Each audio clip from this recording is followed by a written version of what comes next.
When criminals commit a crime, they do so to make money, and as that money can link them to the crime, they need to disguise the source of their illegal funds. This is known as money laundering, and this is what you need to know about money laundering. Estimates, based on HM Revenue and Customs, average at about £40 billion a year being laundered in the UK. That's over £100 million a day. Much of this money comes from crimes such as robberies, arms dealing, blackmail, kidnapping, drug trafficking, and tax evasion. And we often think of money laundering being associated with organised crime, but it also applies to someone working for cash and not declaring their earnings.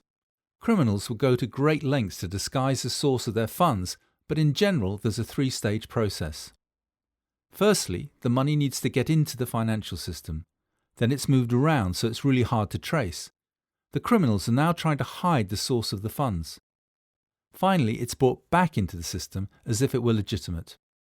The three stages in the process are called placement, layering, and integration. In some cases, such as tax evasion, the placement stage might not be necessary as the money is already in the system. An important piece of legislation in the fight against money laundering is the Proceeds of Crime Act. Proceeds of crime can be anything: cash, property, shares, cars, antiques, art, anything which can have a high value. It also includes any proceeds from fraud or bribery. And the legislation covers just about everything that can be done with the proceeds of crime, including concealment or helping someone to try and launder it. So it's not just people who are trying to launder money for themselves, it also includes people who are involved in money laundering for profit. You don't even need to be directly involved. If you work for a regulated firm like a bank, it's now an offence to fail to report a suspicion of money laundering. And you'd also be guilty if you tried to tip a criminal off that you or someone else had a suspicion about what they were doing. All these offences are punishable by personal fines and/or custodial sentences. So who would you report a suspicion to? Well, it depends on where you work. If you work in financial services and for a regulated firm, you'll have a money laundering reporting officer or nominated officer. If you don't, there's the customs hotline, which is open to everyone. You don't need any proof or evidence, just a reasonable suspicion. But you must make your report to the correct person, and you mustn't discuss your concerns with anyone else, not even colleagues, as you don't know who might be involved.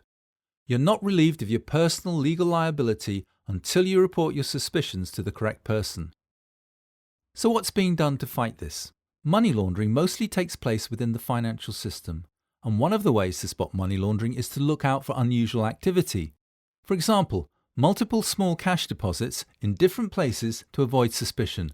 This is sometimes called smurfing. Or large cash deposits, or anyone wanting to be paid or pay in cash.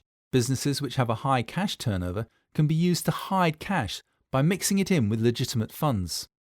Payments from offshore bank accounts can also be suspicious, especially from countries which are known to have more relaxed legislation. Cancellations or returns can be used. The customer pays in cash, but asks for a refund by cheque. Perhaps the customer didn't seem too concerned about any cancellation fees or penalties. And if the money is being layered or moved around, it might be going out to accounts which are suspicious. Personal accounts like this one, but without any normal outgoing expenses such as utility bills, payments to supermarkets, or cash withdrawals from ATMs. All these things can have perfectly innocent explanations, but they can also be red flags which indicate that money laundering might be going on. So the more you know about your customer, the businesses and people you work with, the easier this becomes. That's why a lot of organisations keep records of their customers and look out for unusual patterns or behaviours. In high-risk areas such as financial services, they'll have something like a Know Your Customer process, so you can build up a profile of the customer, understand where their funds come from, and what might be considered normal behaviour for that person or business. Many of the techniques used by criminals are also used by terrorists to hide the source of their funds and to avoid being connected to their crimes. Over £300,000 has been laundered since this movie started, and it's passing through someone's hands. Understanding how the law works to protect us and what to look out for will help you play your part in stopping criminals and terrorists.